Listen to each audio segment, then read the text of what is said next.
I grew up in a broken home. My parents, they were never married, and I was raised most of my early life by my mother. We struggled pretty often. I was in trouble a lot at school. The one thing that kind of kept my head on straight was football. It was really the only thing that I loved at the time.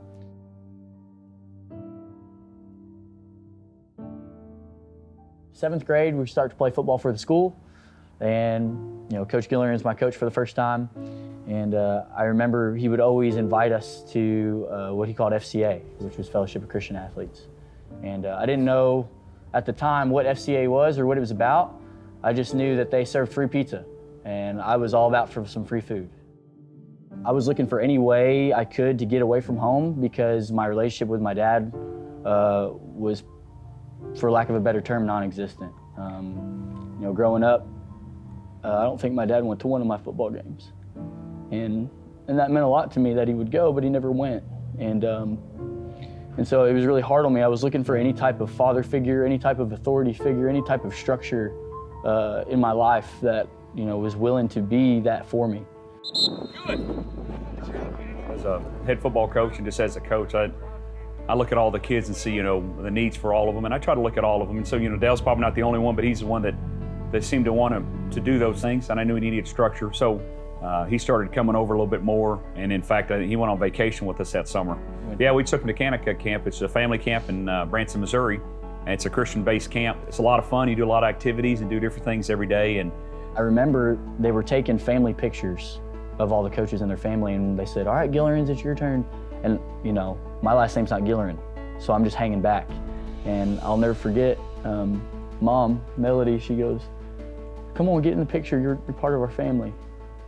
And I've been in the picture ever since. And then I guess the story changes his junior year, going to his senior year. His dad says he's going to Indiana for work and he's going to be gone.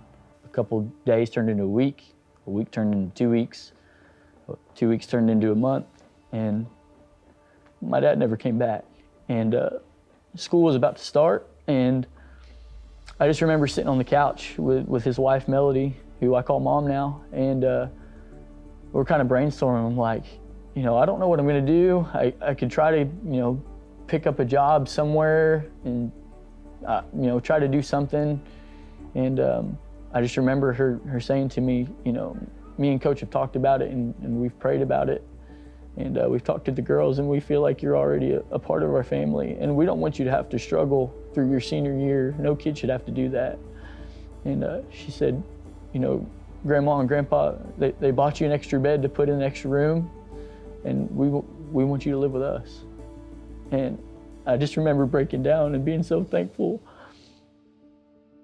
The biggest thing I want to do is impact people's lives, on and off the field, more off the field, because they're going to remember some of the games, but they're going to remember how you treated them, and how you gave them opportunities, and how you encouraged them, and how you changed their life. And so, the Lord put him in our life for a reason, and that we thought he'd be a part of our life, and a great part of our family.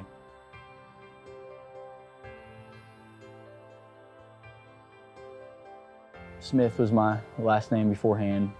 Somebody asked me a while back, why the name change, and I wanted to do it to honor them, and mostly, because of all the sacrifices they made for me. You think about a kid, I grew up, I didn't have anything, but they gave me a family.